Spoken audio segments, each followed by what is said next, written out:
Hello, my name is Torn Holshoff, and this is my MATLAB project. So moving through this somewhat quickly, I'm going to start with saying that I hard-coded a lot of this, so this ended up being like 13,000 lines. I know, not the most efficient, but this is just how the logic in my head worked. Just copied and pasted a lot of it, and let's dive right in.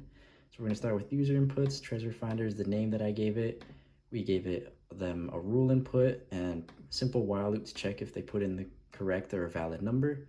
Then if they did, then we say, if they did put in a correct number and they'd like to see the rules, then we give them the rules and give them inputs.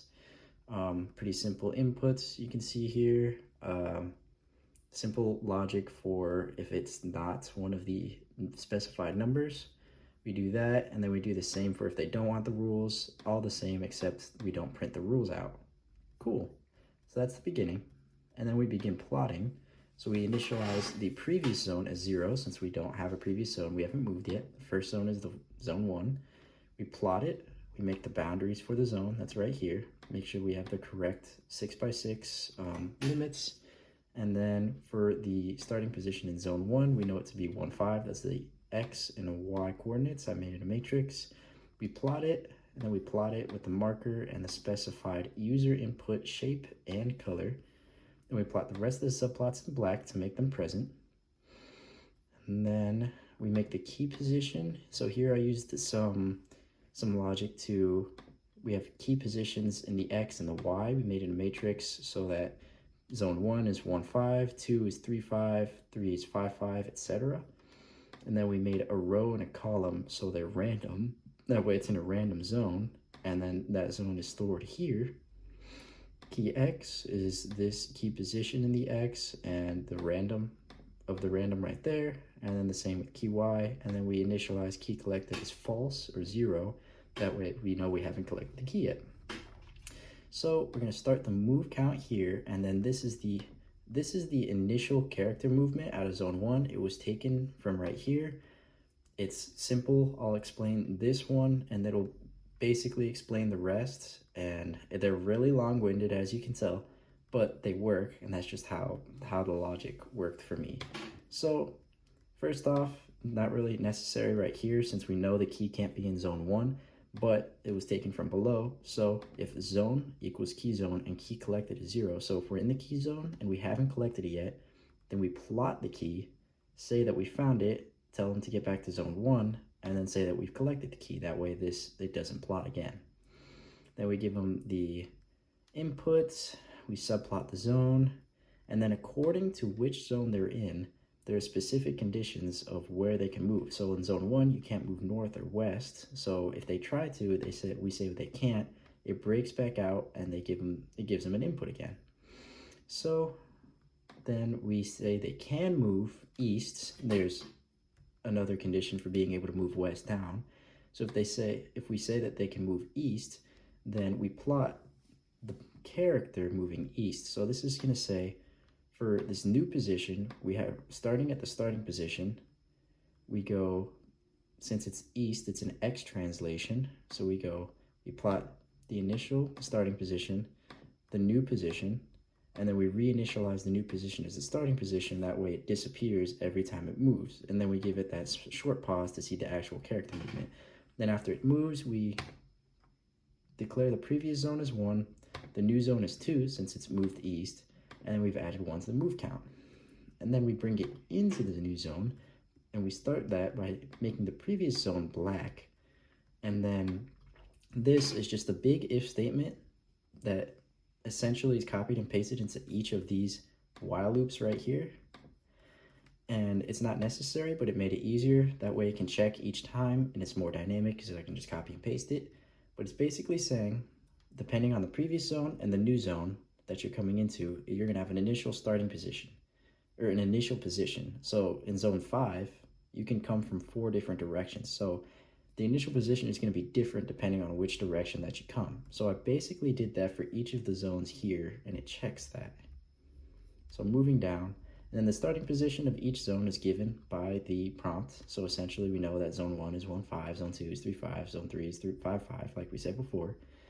And then we're going to go ahead and draw the new plot, and we're going to initialize that with draw new is 1, and as long as draw new is 1, then we can say that if the zone is 2, because we're moving out of zone 1, we subplot it, plot the walls, bring the character in from the initial position to the starting position. So before we moved them to the edge, now we're moving them from the edge of the new zone into the starting position that we know. So that essentially does that. It takes these, the X and Y elements in the initial position matrix, and then this part says that if the initial position of 1 is 0, so essentially if it's going from left to right, that means the X value is gonna be 0 in the new plot, and then it's just gonna move it to the starting position of that new plot. So it's the same move logic as before. You have the initial one, you have the new one, and then you update it so you can move, it disappears each time, pause it. And then this is if you're going, this is also, so this is X translation left to right. This is X translation right to left. So it's the same thing, but with starting at 6, goes negative back to the starting position. And then this is Y translation going down up, 0 going up to the starting position, or 6 up to down, initial position minus to the starting position. So that's that. And then once we say we've done that, we moved that way, now we say draw new is 0, that way we break out of the while loop and move on. This is if we moved east instead, and yeah. So essentially that's about it for the move logic. It's copied and pasted into every while loop for, here, I'll show you. We're going all the way down. So that was the initial movement. Now this is the actual character movement. Everything is contained inside of this game on condition. This is only broken if the key is found and we return to zone 1. So essentially, that's what this if statement checks. Every time we run the code, it's going to go through, we have zone 1, zone 2, zone 3, zone 4, zone 5, and so on. Zip these up. Cool. So it always checks that, and if the key is collected and they return to zone 1, then the game can end. So we break out of this loop, and we go down here. But before I explain that, I'll give an example. So like zone 3, we have this, I already said the conditional. So this basically it checks in each zone. You can see it in zone 2 here. This if zone equals key zone and key collected is 0. If zone equals key zone and key collected is 0. Basically, if we're in the key zone that was randomized from before and we haven't collected it yet, it'll plot the key, display that they've found it to get back to zone 1, and say that they've collected the key. And it's the same move logic as before with depending on the zone. So like in zone 3, you can't move north or east. So and like in zone 5, there is nowhere you can't move. So, but say for like zone 9, you can't move east or south. So can't move south or east. So basically all of them are personalized or customized like that. And then moving down, after we break out, so we've collected the key and gotten back to the zone, to make sure that everything stays constant, we redraw the previous zone black with the same previous zone and initial position logic. And then find the starting position since we know this is going to be zone 1. And then here we say that they've won the game according to the move count, and then we do their little victory lap for the changing. So let's go ahead and run this real quick. I'm gonna expand this. Let's say initially there's an error. Cool. Let's say we do want to see the rules. It shows it correctly. Let's just pick a blue square on a black background.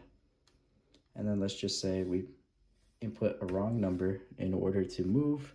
It'll say it's the wrong one, and then we move on. So let's go ahead and do east. Go east again. We'll go south. We'll go south again. We're just looking for the key. We'll go west. We'll go west again. North. East. It's got to be in zone 5. Oh, it's a little slow there. Hey, we found the key. There's the key. We're on it. Now let's get It's displayed in the command window. Let's go back to zone 1.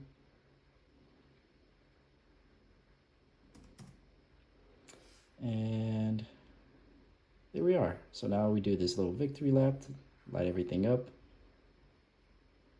Oh, it's lagging a little bit.